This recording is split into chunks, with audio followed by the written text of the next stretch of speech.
मेरा नाम कसक है। शादी वाले दिन मुझे अपने पति से मिलने की बहुत बेकरारी थी। मेरे मन में शरारत सूझी और मैंने सोचा कि क्यों ना मैं एक बार सारी रस्मों के होने से पहले ही उनसे जाकर मिल आऊं। यही सोचती हुई मैं सबकी नजरों से बचकर अपने पति के कमरे में पहुंची तो अंदर का नजारा देखकर मैं तो दंग रह गई थी, क्योंकि मेरे पति ने उस वक्त जो शेरवानी पहन रखी थी वो उन्होंने उतार दी थी और उन्होंने कुछ भी नहीं डाल रखा था और वो बुरी तरह से हाँफ रहे थे। लेकिन जैसे ही मैं वहां पहुंची तो वो बहुत घबरा गए और उन्होंने अपने आप को पास पड़ी हुई एक चादर से पूरी तरह से लपेट लिया। इससे पहले कि मैं उनसे कुछ भी कह पाती तभी अचानक मेरी माँ ने मुझे आवाज लगा दी, जिससे मैं घबराकर उनके पास पहुंच गई।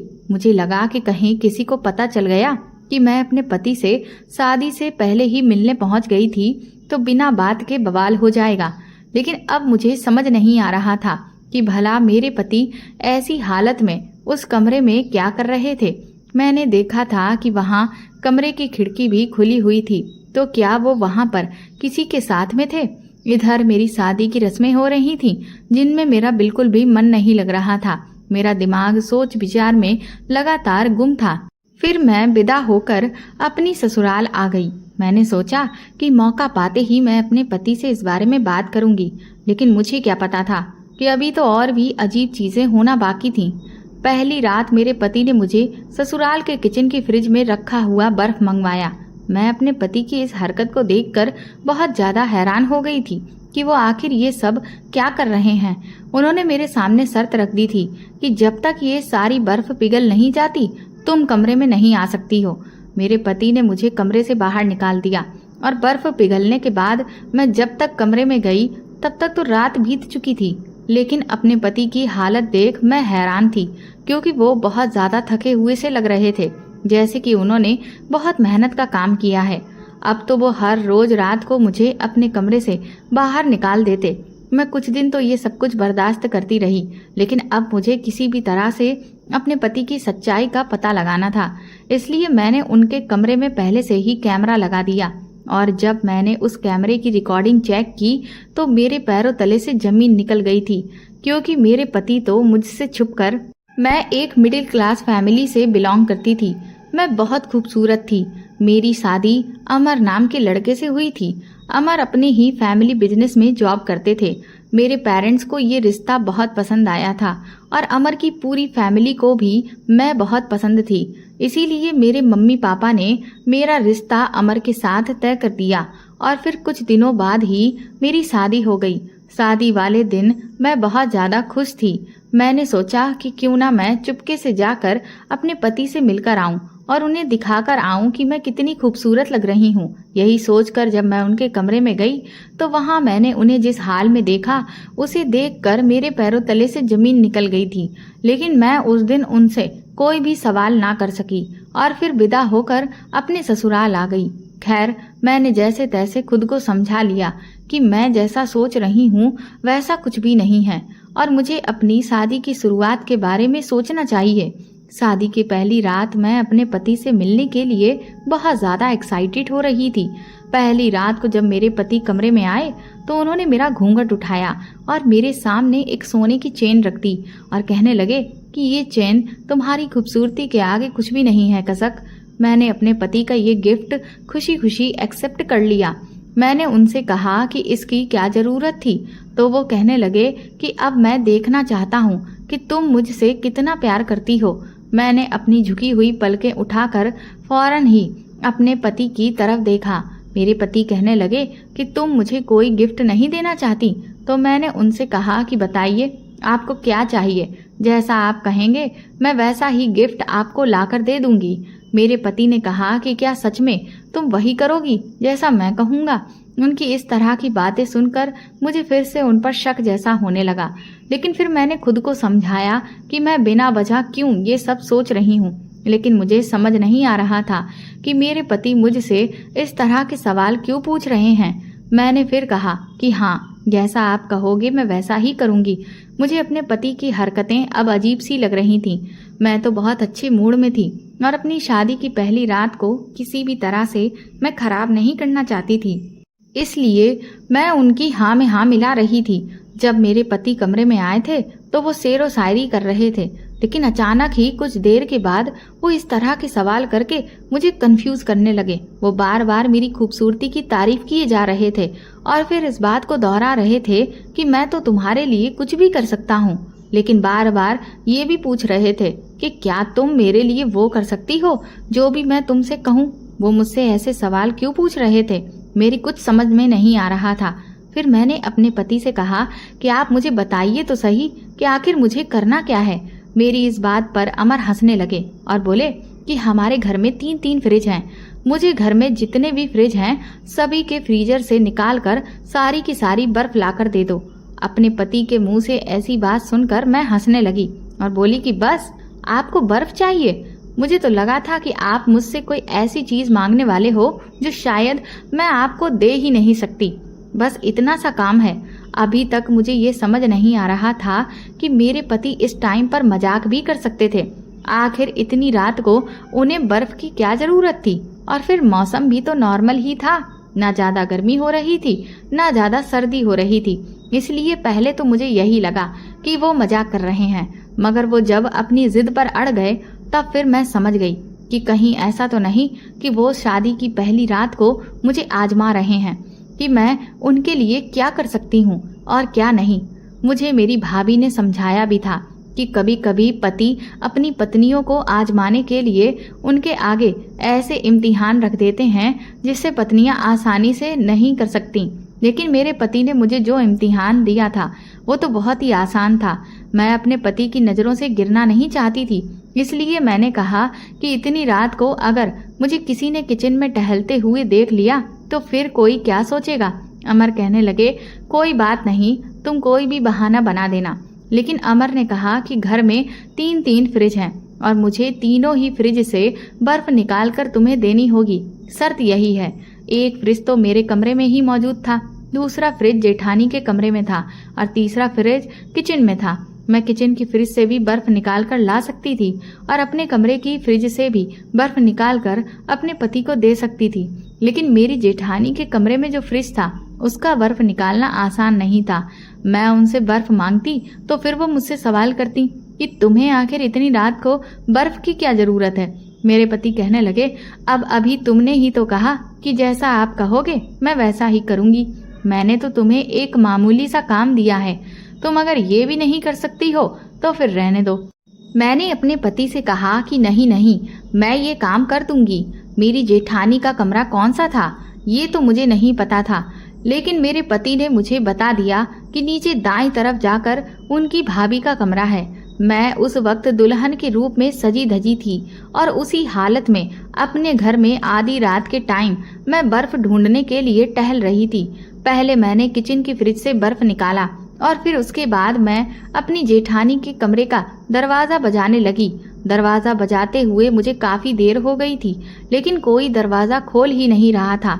लेकिन मैं भी क्या करती, बिना बर्फ लिए तो मैं यहाँ से नहीं जा सकती थी।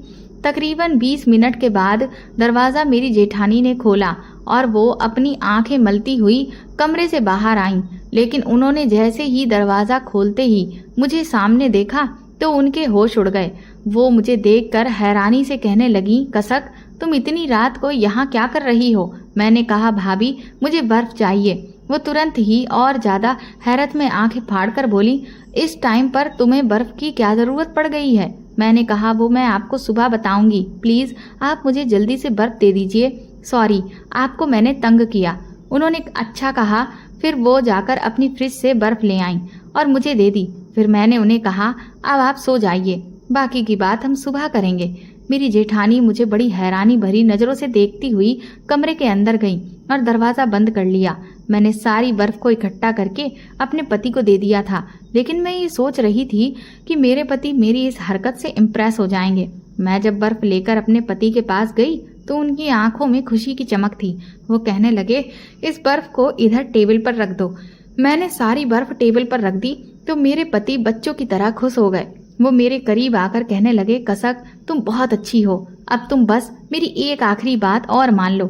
मैं अपने पति के मुंह से अपनी तारीफ सुनकर खुश हो गई थी। मैं कहने लगी, जी मैं तो आपकी हर बात मानने के लिए तैयार हूँ। वो कहने लगे, नहीं, अगर पहली रात ही तुमसे हर बात मनवाने लगा तो तुम सोचोगी तुम्हारा पति तुम पर हुक्म चला रहा है। मेरी तुमसे सिर्फ एक ये रिक्वेस्ट है कि तुम अब कमरे से बाहर चली जाओ और तब तक कमरे में वापस नहीं आना जब तक ये बर्फ पिघल कर खत्म नहीं हो जाती। जब बर्फ पिघल कर खत्म हो जाएगी तो मैं तुम्हें खुद ही बुला लूंगा। अमर की बात सुनकर मुझे बहुत हैरानी हुई और उससे कहीं ज्यादा तो मुझे दुख हुआ था, मगर मैं जानती थी कि वो मुझे आजमा रहे हैं, इसलिए मैंने कहा कि कोई प्रॉब्लम नहीं है। मैं कमरे से बाहर निकल आई। मैंने देखा कि कमरे के बाहर एक कुर्सी रखी थी। मैं उस पर जाकर बैठ गई। मुझे बस इस बात का डर लग रहा था कि कहीं कोई मुझे बाहर देख ना ले, क्योंकि अगर कोई मुझे देख लेता तो फिर हजार तरह के सवाल करता और मैं उन्हें क्या जवाब देती। मैंने अपने पेरेंट्स के मुंह से अपने पति की बहुत तारीफ सुनी थी, क्योंकि मेरे माँ बाप को अमर बहुत पसंद आए थे, लेकिन आज जो कुछ भी अमर कर रहे थे वो मुझे हैरत में डाल रहा था। मेरे ससुराल में मेरे जेठ जेठानी, सास ससुर मौजूद थे और साथ ही एक नंद और देवर भी था। मेरी ससुराल बहुत अच्छी थी। बाकी तो मुझे इन लोगों के साथ रहकर ये पता चलने वाला था कि कौन कैसा है। मैं कुर्सी पर बैठे बैठे थक गई थी और ये हिसाब लगाने की कोशिश कर रही थी कि इतनी सारी बर्फ एसी वाले कमरे में कब तक पिघलेगी। मैं सारे दिन की थकी हुई थी, मुझे भी आराम की जरूरत थी, मगर मैं अमर की बात मानकर बाहर बैठी थी, जिस वजह से मेरे पूरे शरीर में दर्द हो रहा था। अब काफी देर हो गई थी और मुझे गुस्सा भी आने लगा था। जब मैंने घड़ी की तरफ देखा तो 4 बज गए थे। कभी मैं इधर उधर टहल रही थी तो कभी चेयर पर बैठकर अपना टाइम पास कर रही थी। मुझे नींद भी आ रही थी, लेकिन इस कंडीशन में तो मैं ठीक से सो भी नहीं सकती थी। फिर धीरे धीरे 5 बज गए जब मेरा पति कमरे से बाहर निकला और बोला, कसक अब तुम कमरे में आ सकती हो। सारी बर्फ पिघल गई। तब तक तो मेरी कमर बुरी तरह से अकड़ गई थी और दर्द करने लगी थी। मैं तुरंत ही जल्दी से उठी और कमरे में चली गई। मैंने अमर की तरफ ठीक से देखा भी नहीं और बाथरूम में जाकर सबसे पहले दुल्हन वाले कपड़ों को उतार दिया और दूसरे कपड़े पहनकर आ गई। सामने अमर खड़े थे, वो भी अपने कपड़े बदल चुके थे। मुझे कमरे में कहीं भी बर्फ दिखाई नहीं दे रही थी। न जाने मेरे पति ने बर्फ के साथ क्या किया। मैं अपने पति से कुछ कहे बिना ही बेड पर बैठने लगी तो उन्होंने मेरा हाथ पकड़कर मुझे रोक लिया और मेरे करीब आकर खड़े हो गए। बोले, कसक तुमने मेरी बात मानकर मुझे अपना गुलाम बना लिया है। मुझे पूरा यकीन हो गया है कि तुम मेरे लिए बिल्कुल परफेक्ट हो। तुम बहुत अच्छी पत्नी साबित हुई हो। मैं भगवान से दुआ करूंगा कि तुम हमेशा ऐसी ही रहो। मैं अपनी तारीफ सुनकर खुश हो गई थी। मैंने कहा, अमर अब आप भी आराम कर लो, क्योंकि मैं भी बाहर बैठे बैठे बहुत थक गई हूँ और आप भी मुझे काफी थके हुए लग रहे हो। मुझे बहुत तेज नींद आ रही है। अब दिन निकलने में ज्यादा टाइम नहीं है, इसलिए मैं सोने जा रही हूँ। उन्होंने भी सिर हिला दिया और फिर मैं सोने के लिए लेट गई। सुबह मेरे उठने से पहले ही अमर उठ चुके थे। मैंने इधर उधर देखा तो वो कमरे में मौजूद नहीं थे। मैं समझ गई कि वो कमरे से बाहर निकल गए होंगे। मैं उठी और फ्रेश होकर बाहर आ गई।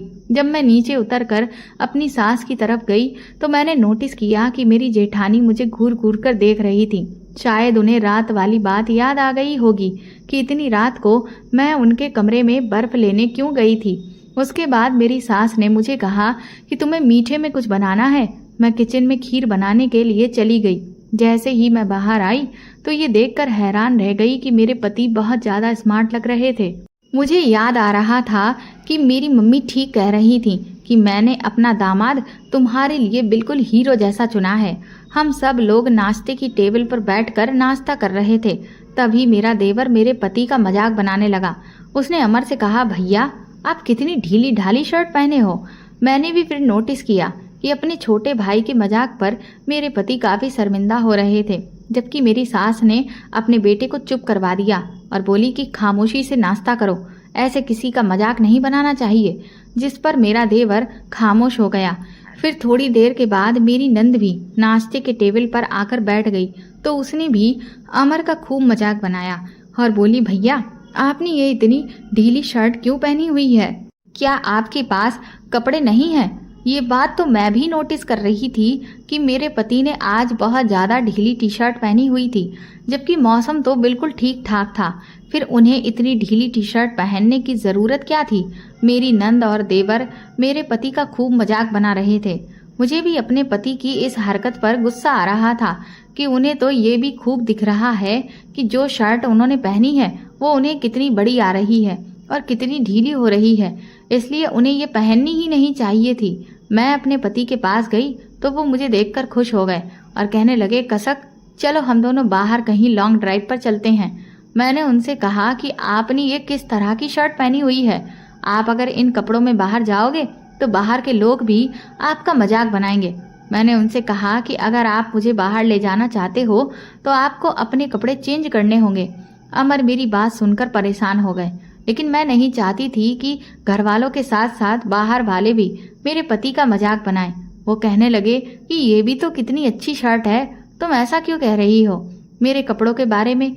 मैंने अपने पति से कहा, प्लीज अमर, ये कपड़े मेरे कहने से चेंज कर लो और मेरी पसंद के कपड़े पहन लो। मैंने खुशी खुशी अलमारी खोली और उन्हें अपनी पसंद की ब्लैक कलर की शर्ट निकाल कर दी और कहा कि आप ये पहन लो, ये आप पर बहुत अच्छी लगेगी। पता नहीं क्यों मेरे पति का चेहरा उदास हो गया था। थोड़ी देर के बाद मेरे हाथ से शर्ट लेकर वो बाथरूम में चेंज करने के लिए चले गए। उन्होंने मेरे कहने पर मेरी ही पसंद वाली शर्ट को पहन लिया था। इस शर्ट को पहनकर वो बहुत ज़्यादा स्मार्ट लग रहे थे। मेरी तो उन पर से नज़र हट ही नहीं रही थी, लेकिन उनके चेहरे से परेशानी नज़र आ रही थी। मेरे पति बार बार आते और बार बार कमरे के अंदर चले जाते। मुझे ऐसा लग रहा था जैसे उन्हें किसी का इंतजार है। फिलहाल मैंने ये सब इग्नोर कर दिया था। फिर वो किचन में जाकर फ्रिज के पास खड़े हो गए और फ्रिज से बर्फ निकालने लगे। मैं उनके करीब गई, उन्हें देखकर हंसने लगी कि वो मुझे चिढ़ाने के लिए ही ये सब कुछ कर रहे हैं। मेरे पति मुझे बाहर लॉन्ग ड्राइव पर ले गए। बाहर मैंने देखा कि मेरे पति मुझे कुछ परेशान नजर आ रहे थे। वो बार बार कभी इधर उधर देखते तो कभी अपने कपड़ों को छूकर देख रहे थे। मेरे कुछ भी समझ नहीं आ रहा था। मुझे ऐसा लग रहा था कि जैसे कि वो इस बात से घबरा रहे हों कि कोई उन्हें यहाँ देख ना ले। मेरे पति कहने लगे, अब हमें यहाँ बहुत टाइम हो गया है, क्या अब हम घर चल सकते हैं? मैंने कहा कि अभी तो हम लोग यहाँ आए हैं, आप यहाँ आने के लिए तो बहुत खुश थे, लेकिन अब आपको इतनी जल्दबाजी क्यों हो रही है? वो कहने लगे कि मुझे ऑफिस का कुछ जरूरी काम घर पर करना है, बस इसीलिए कह रहा हूँ। मैंने कहा अच्छा ठीक है। फिर हम दोनों बाहर आ गए। अपने पति के साथ पहली लॉन्ग ड्राइव मुझे बहुत पसंद आई थी। हम जब घर आए तो अभी भी मेरे पति बहुत ज़्यादा परेशान लग रहे थे। मैंने उनसे उनकी परेशानी के बारे में पूछा तो कहने लगे, बस मेरी थोड़ी तबीयत ठीक नहीं है। मैंने कहा अगर तबीयत ठीक नहीं है तो आप डॉक्टर से दवा ले आओ। इस पर अमर बोले, मुझे दवाई की ज़रूरत नहीं है। मैंने कहा फिर आखिर किस चीज़ की ज़रूरत है? वो कहने लगे कि तुम फिर से जाकर मेरे लिए बर्फ़ ले आओ। अमर के मुंह से ये बात सुनकर मैं उनकी शक्ल देखती ही रह गई थी। मैं सोच में पड़ गई कि भला तबीयत खराब होने में बर्फ़ की क्या ज़रूरत होती है। और फिर मजबूर होकर मैं बर्फ़ लेने के लिए कमरे से निकल ही रही थी कि तभी अमर ने मुझे आवाज़ लगाई और बोले कि इस टाइम सब लोग तुम्हें बर्फ़ लाते हुए देख लेंगे, इसीलिए किसी को कुछ बताना नहीं। अगर कोई पूछे कि बर्फ़ की क्या ज़रूरत है तो कोई बहाना बना देना, लेकिन बर्फ़ भी ले आना। अमर की ये बात मुझे बड़ी अजीब लग रही थी। मैं किचन में बर्फ़ निकालने गई तो मेरी सास किचन में ही खड़ी हुई थी। उन्होंने मुझे देखा कि मैं बर्फ़ निकाल रही हूँ तो उन्होंने मुझसे पूछा कि तुम इतनी ढेर सारी बर्फ़ का करोगी क्या? मैंने अपनी सास को कोई जवाब नहीं दिया, बस मुंह बंद करके मैं फ़ौरन ही किचन से बाहर निकल आई। मेरी सास को मेरी ये हरकत अजीब लगी थी क्योंकि उनकी बात का मैंने उन्हें कोई जवाब नहीं दिया। मैंने अपने पति को बर्फ़ लाकर दे दी। वो कहने लगे, अब तुम कमरे से बाहर चली जाओ। ये सुनकर मुझे बहुत बुरा लगा, लेकिन मैं कर क्या सकती थी। मैं बाहर निकल आई। तब तक रात के 11 बज चुके थे, इसीलिए कमरे के बाहर कोई भी नहीं था। इस घर में सब लोग 11 बजे तक अपने अपने कमरों में चले जाते थे, लेकिन मुझे टेंशन भी हो रही थी कि अगर मुझे किसी ने बाहर देख लिया तो फिर मैं क्या जवाब दूंगी। मैं कल की तरह ही चेयर पर बैठ गई थी क्योंकि मुझे पता था कि आज भी अमर मुझे खुद कमरे के अंदर आने के लिए कहेंगे, तभी मुझे कमरे में जाने को मिलेगा। और फिर पिछली रात की तरह ही अमर ने मुझे तकरीबन 5 बजे के आसपास जाकर बुलाया। वो कहने लगे, अब तुम कमरे में आ सकती हो कसक। इस बार मैंने अपने पति पर एक गहरी नज़र डाली तो मैंने देखा कि वो आज भी बहुत ज़्यादा थके हुए लग रहे थे, लेकिन इधर मैं भी सोने के लिए परेशान थी, इसीलिए आकर तुरंत ही अपने बेड पर लेट गई। मैं कल भी अपने पति के साथ कोई वक्त नहीं बिता पाई थी और आज भी नहीं बिता पाई थी, इसलिए मैंने अमर से कहा कि आप भी लेट जाइए। लेकिन ये क्या था, मेरे पति ने फौरन ही अपना तकिया उठाया और सोफे पर जाकर लेट गए। मैंने अमर से कहा कि आप सोफे पर जाकर क्यों लेट गए हो? तो वो कहने लगे कि मैं बहुत ही प्रैक्टिकल लड़का हूँ, अरेंज मैरिज पर यकीन तो रखता हूँ, मगर एक दूसरे को समझे बिना मैं किसी भी रिश्ते को शुरू करना पसंद नहीं करता। इसीलिए कुछ रातों तक मैं सोफे पर ही सोया करूँगा, जब तक कि हम दोनों एक दूसरे को अच्छी तरह से जान पहचान नहीं लेंगे। मैंने अपने पति की इस बात पर हाँ में हाँ मिला दी थी, क्योंकि मुझे समझ ही नहीं आ रहा था कि मैं उनसे क्या कहूँ। लेकिन मैं मन ही मन सोच रही थी कि मेरे पति मेरे साथ ये सब क्यों कर रहे हैं, वो तो साफ साफ मुझसे बच रहे हैं। इसलिए कुछ देर सोचने के बाद मुझे अंदर ही अंदर गुस्सा आने लगा, क्योंकि मुझे अब फिर से शादी वाली रात का वो नज़ारा बार बार याद आ रहा था। इसलिए मैंने अमर से कहा कि मुझे ऐसा लगता है कि आपके घर वालों ने आपकी शादी मेरे साथ जबरदस्ती करवाई है। मुझे लगा कि वो ये कहने वाले हैं कि नहीं, ऐसी तो कोई भी बात नहीं है, मैं तो तुम्हें पसंद करता हूँ।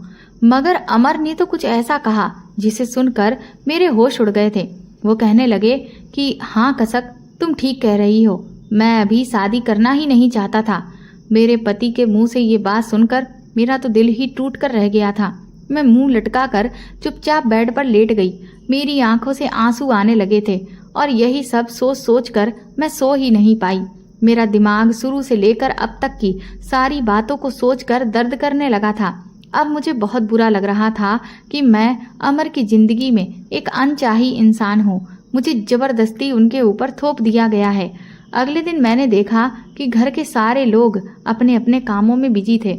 इस घर में हर कोई अपने आप से मतलब रखता था। मेरे पति भी अब ऑफिस जाने लगे थे, क्योंकि उन्होंने जो शादी के लिए छुट्टियां ली थीं वो भी अब पूरी हो गई थीं, इसलिए उन्होंने ऑफिस ज्वाइन कर लिया था। मैं भी अब घर के कामों में हाथ बटाने लगी थी, लेकिन मेरा अब किसी भी काम में मन ही नहीं लग रहा था। मैंने अपनी सास से कहा कि मैं अपने मायके जाना चाहती हूँ। मेरी सास ने मुझे जाने की परमिशन दे दी थी। मैंने अमर से भी कॉल करके मायके जाने की परमिशन लेनी चाहिए, तो उन्होंने कॉल अटेंड ही नहीं की। फिर मैंने उनके केबिन वाले नंबर पर कॉल की। वहां पर कॉल मेरे पति की सेक्रेटरी ने उठाई। मैंने उनसे अपने पति से बात कराने के लिए कहा, तो उन्होंने बताया कि आज तो सर ऑफिस आए ही नहीं। ये सुनकर मैं हैरान रह गई, क्योंकि मेरे पति सुबह ऑफिस जाने के लिए तो घर से निकले थे। मैंने अपने पति का नंबर बार बार ट्राई किया, लेकिन उनका फ़ोन लग नहीं रहा था। मैं उनके लिए बहुत ज़्यादा परेशान हो गई। मैंने तुरंत ही जाकर अपनी सास को ये बात बताई, तो वो भी परेशान हो गई। उन्होंने मेरे ससुर को कॉल की, तो उन्होंने ये बताया कि अमर आज ऑफिस गए ही नहीं। हम सब लोग इस खबर से बहुत परेशान हो गए थे। मेरा दिल बहुत घबरा रहा था और बार बार यही ख्याल आ रहा था कि मेरे पति मुझे छोड़कर तो नहीं चले गए। मैंने अपने पति के सारे फ्रेंड्स को कॉल कर ली थी, मगर उनको भी मेरे पति के बारे में कुछ नहीं पता था। मैं उन्हें कहाँ ढूंढती। मैं चुपचाप अपनी सास के पास ही बैठ गई थी। मेरी सास भी बार बार मेरे पति के नंबर को ट्राई कर रही थी। फिर मैं अपने कमरे में चली गई और इधर उधर टहलने की कोशिश करने लगी, लेकिन बार बार मेरा ध्यान अपने पति की तरफ ही जा रहा था। तभी अचानक मुझे किसी के पैरों की आहट सुनाई दी। मैंने जैसे ही पीछे पलटकर देखा तो पीछे मेरे पति खड़े हुए थे। मेरे पति बहुत ज़्यादा परेशान नजर आ रहे थे। उनके चेहरे पर अजीब तरह का डर साफ नजर आ रहा था। मैं जल्दी से अमर के गले लग गई और खूब रोने लगी। मैंने उनसे कहा, आप कहाँ चले गए थे अमर? अमर ने अपने चेहरे पर मुस्कुराहट लाई और कहने लगे, तुम इतनी परेशान क्यों हो गई हो? मैं ऑफिस ही तो गया था। मेरे पति के बारे में जब मेरी सास को पता चला कि वो आ गए हैं, तो वो भी हमारे कमरे में आ गई थी। उन्होंने अमर से वही सवाल किया जो कि मैं उनसे कर चुकी थी। उन्होंने कहा, बेटा तुम कहाँ चले गए? तुम्हें पता है बहू कितनी परेशान हो रही थी और तुम ऑफिस भी नहीं गए। मेरे पति ने तुरंत अपना मोबाइल उठाया और अपने पापा को कॉल लगाई और कॉल को स्पीकर पर कर दिया। कॉल मेरे ससुर ने रिसीव की थी। मेरे पति ने कहा, पापा जी बताइए, आज मैं ऑफिस आया था या नहीं? मेरे ससुर कहने लगे, हाँ ऑफिस तो आया था, लेकिन थोड़ी देर के लिए कहीं चला गया था। मेरे पति ने कहा कि मैं ऑफिस गया था, लेकिन थोड़ी देर में ऑफिस से बाहर कुछ खाने के लिए चला गया था और मेरे मोबाइल के नेटवर्क भी नहीं आ रहे थे। मेरी सास और मुझे ये सब सुनकर तसल्ली हो गई थी, लेकिन मुझे हैरानी भी थी कि मेरे ससुर ने 1 घंटे पहले तो मेरी सास को ये बताया था कि आज अमर ऑफिस आया ही नहीं है, और मुझे सेक्रेटरी ने भी यही बताया था। तो फिर अब वो ऐसा क्यों कह रहे थे? फिलहाल अब मेरे पति घर आ गए थे और मैं उन्हें देखकर काफी खुश हो रही थी। मैंने इस टाइम इन सारी बातों को भुला देना ही ठीक समझा था। मैंने अपने पति से कहा कि आप ऑफिस जाया करो तो मुझे बार बार कॉल करते रहा करो ताकि मुझे आपकी खबर मिल जाए। वो सिर हिलाकर आगे बढ़ गए। मेरी सास भी मुस्कुराकर कमरे से बाहर निकल गई थी। मेरे पति के हाथ में एक छोटी सी थैली थी। ना जाने उसमें ऐसा क्या था। अमर ने उस थैली को अपनी अलमारी में रख दिया और फिर उसे लॉक भी कर दिया। मैं अपने पति की हरकतों से अब बड़ी परेशान और हैरान हो रही थी। मैं अपने पति के लिए चाय बनाने के लिए किचन में चली गई। किचन में मेरी जेठानी और सास भी मौजूद थीं। मैंने अपनी सास से कहा कि माँ जी, मुझे ऐसा लगता है कि अमर हमसे झूठ बोल रहे हैं और इन दिनों मुझे उनकी हरकतें भी कुछ अजीब लगने लगी हैं। क्या उनका किसी के साथ चक्कर चल रहा है? मेरी सास मेरी इस बात को सुनकर घबरा गई और कहने लगी, अरे नहीं बहू, ऐसी कोई बात नहीं है। वो तो तुम्हें ही पसंद करता है। मेरा बेटा बहुत शरीफ है। मैं अपनी सास की बात सुनकर खामोश हो गई। लेकिन मैंने अपनी सास से ये तो नहीं कह सकती थी कि आपका बेटा हर रात मुझे कमरे से बाहर निकाल देता है और अलग सोफे पर भी सोता है। मैं ऐसी बिल्कुल नहीं थी कि अपने पति की शिकायत उनकी माँ से करूं। मैंने अपनी सास की बात सुनकर हाँ में सिर हिला दिया। फिर चाय बनाने के बाद मैं कमरे में लेकर आ गई थी। मैं अभी दरवाजे तक ही पहुंची थी कि तभी मुझे मेरे पति के बोलने की आवाज़ सुनाई दी। वो किसी से कह रहे थे कि तुम्हें भगवान का वास्ता है, मेरी पत्नी को इस बारे में कुछ भी मत बताना। ये बात सिर्फ हम दोनों के बीच में ही रहनी चाहिए। मैं तुमसे कल फिर से मिलने के लिए आऊँगा, फिर हम दोनों मिलकर बातचीत करेंगे। अमर की ये बात सुनकर मेरे तो होश उड़ गए थे। आखिर उनका ऐसा कौन सा सीक्रेट था जो वो मुझसे छुपाना चाह रहे थे? और फिर अमर किससे कॉल पर बात कर रहे थे और वो उससे मिलने के लिए क्यों जा रहे थे? इस सब से तो अब मुझे यही लग रहा था कि मेरे पति की जिंदगी में सच में कोई और है। तभी तो वो मेरे साथ इस तरह से रिएक्ट कर रहे थे। मेरे दिमाग में अब तरह तरह के सवाल आ रहे थे। मैं कमरे का दरवाज़ा खोलकर जैसे ही अंदर गई तो अमर अचानक ही मोबाइल बंद करके घबराकर खड़े हो गए। मैंने देखा कि उनके चेहरे पर पसीना था और वो डरे हुए लग रहे थे, लेकिन बाहर से वो मुस्कुराने की कोशिश कर रहे थे। मैंने अमर को चाय दी तो उन्होंने चाय पीने से साफ इनकार कर दिया। कहने लगे, मेरा चाय पीने का मूड नहीं है। मैंने इसीलिए चाय को साइड पर रख दिया और खुद अमर के करीब बैठ गई। उनसे कहा, अमर, आपको नहीं लगता कि हमारी शादी को 1 हफ्ते से ज़्यादा गुजर गया है और अब हमें हनीमून पर जाना चाहिए? तो मेरे पति जल्दी से कहने लगे कि नहीं नहीं, बिल्कुल भी नहीं, पहले हमें एक दूसरे को समझ लेना चाहिए। मैंने कहा, अमर, अब हम आखिर कब तक एक दूसरे को समझेंगे? सुबह से लेकर शाम के टाइम तक तो आप ऑफिस में रहते हो और उस टाइम पर मैं नीचे सब लोगों के साथ होती हूँ। फिर रात के टाइम पर जब हम अपने कमरे में आते हैं तो सारी रात के लिए तो आप मुझे कमरे से बाहर निकाल देते हो।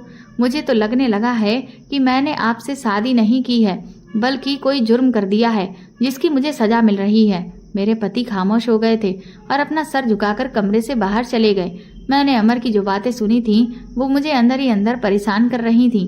रात के 2 बज गए थे लेकिन अमर घर नहीं आए। मैं उनका इंतजार करते हुए बेड पर लेटकर सो गई, लेकिन सुबह 6 बजे जब मेरी आंख खुली तो मैं हैरान रह गई। अमर सोफे पर लेटे हुए बुरी तरह से रो रहे थे। मैं तभी उठी और अमर के करीब गई। उनसे कहा, आपको क्या हो गया है? वो मुझे जागता हुआ देखकर घबराकर कहने लगे, प्लीज़ मुझे बर्फ़ ला दो। मैंने अपने पति से कहा, लेकिन इस टाइम आपको बर्फ़ का क्या काम है? अमर बोले, बस मुझे कुछ नहीं बताना, मुझसे कोई सवाल मत पूछो, मुझे सिर्फ बर्फ़ ला दो। मैं उठी और अपनी फ्रिज के फ्रीजर से बर्फ़ निकालने लगी तो ये देखकर हैरान रह गई कि फ्रीजर में बर्फ़ थी ही नहीं, जबकि मैंने तो आज सुबह ही बर्फ़ के डिब्बे को भरकर रखा था। शायद वो मेरे पति ने ही निकाल ली होगी। फिर मैं नीचे किचन में गई और वहाँ से बर्फ़ लाकर अपने पति को दे दी। मेरे पति ने बर्फ़ देखी तो जल्दी जल्दी मुझे कमरे से निकाल कर दरवाजे को अंदर से बंद कर लिया। मैं सोचती रह गई कि अमर ये सब कुछ क्या कर रहे हैं। इस सब के पीछे आखिर क्या राज छुपा हुआ है, मेरे तो कुछ समझ नहीं आ रहा था। मैंने सोचा कि मैं तो इस बारे में अब पता लगाकर ही रहूंगी कि ये सब क्या है। मेरे पति जिससे कल फोन पर बात कर रहे थे, उसने कहा था कि वो कल दोपहर के टाइम पर उससे मिलने के लिए जाएंगे। मैंने सोचा कि दोपहर के टाइम पर मैं फोन करके पूछूंगी कि वो कहाँ पर हैं। फिर मैंने सोचा कि मैं अपने ससुर से इस बारे में पूछती हूँ, इसीलिए मैंने दोपहर के टाइम पर उन्हें कॉल लगाकर पूछा कि अमर ऑफिस में है या नहीं। तो ससुर ने बताया कि हाँ, वो अपने कैबिन में काम कर रहा है।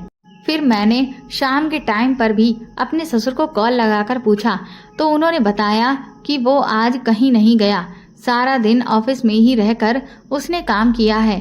मुझे उनकी बात सुनकर थोड़ी तसल्ली हो गई थी, क्योंकि मुझे लग रहा था कि कहीं मेरे पति का किसी लड़की के साथ चक्कर तो नहीं चल रहा है। शायद वही लड़की हो जिससे मेरे पति फोन पर मिलने की बात कर रहे थे, और शायद जहां तक मेरा अंदाजा सही है, वो शादी वाली रात भी उनसे मिलने आई थी। मेरे पति शाम के टाइम पर ऑफिस आ गए थे। कपड़े चेंज करने के बाद वो लैपटॉप लेकर बैठ गए और काफी देर तक अपने काम में बिजी रहे। मुझे लगा कि वो ऑफिस का कोई इम्पोर्टेंट काम कर रहे होंगे, लेकिन इसी तरह वो लगभग 3 घंटे तक काम करते रहे और उन्होंने मुझसे कोई बात नहीं की। फिर 8 बजे के टाइम पर नौकरानी हम दोनों को खाना खाने के लिए बुलाने आ गई। मेरे पति ने कहा कि आओ नीचे चलकर खाना खाते हैं। अमर की बात पर मैं उनके साथ खाना खाने चली गई। वो बार बार मुझे अपने हाथ से खाना सर्व कर रहे थे। मेरा खाना खाने का बिल्कुल मन नहीं कर रहा था। मैं इसी तरह से बैठी हुई थी, लेकिन अमर ने जल्दी जल्दी खाना फिनिश किया और वो वापस अपने कमरे में चले गए।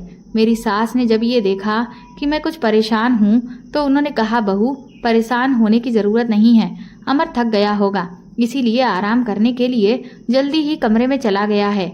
मैं भी खाना खाने के बाद जैसे ही कमरे में गई तो देखकर हैरान रह गई। कमरे का दरवाजा तो अंदर से पहले से ही लॉक था। मुझे ये देखकर बहुत जोर से गुस्सा आ गया। मैंने जोर जोर से दरवाजा बजाना शुरू कर दिया, मगर अमर ने 15 मिनट के बाद दरवाजा खोला। मैंने गुस्से से अमर से कहा कि ये सब क्या है? मैं जब कमरे में होती हूँ तो तुम कमरे से बाहर होते हो, जब तुम कमरे से बाहर होते हो तो मैं कमरे के अंदर होती हूँ, और तुम मुझे इग्नोर भी बहुत करते हो। ये सब कुछ क्या चल रहा है? तुम मुझे सच क्यों नहीं बता देते? अगर तुम मुझे छोड़ना चाहते हो तो साफ साफ बता दो, मैं खुशी खुशी तुम्हारा घर छोड़कर चली जाऊंगी।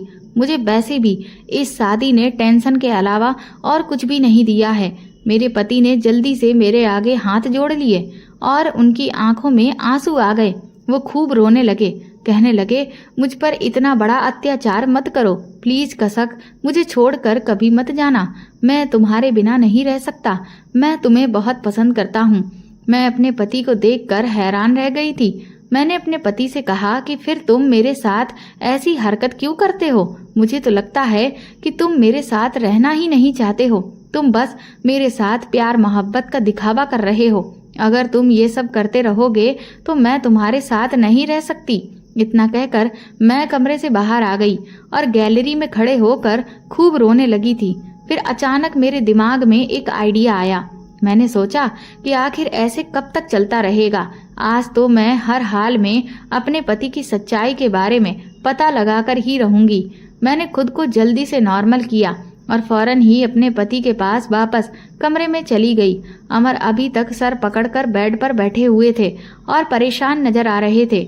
मैंने उनसे कहा, अमर, आई एम सॉरी, मैं थोड़ी कंफ्यूज हो गई थी, मुझे माफ कर दो। तुम्हें परेशान होने की जरूरत नहीं है, मैं तुम्हें कहीं छोड़कर नहीं जा रही हूँ। मेरी बात सुनकर अमर एकदम से खुश हो गए। वो मेरी तरफ हैरानी से देखकर कहने लगे, सच में तुम मुझसे नाराज नहीं हो ना?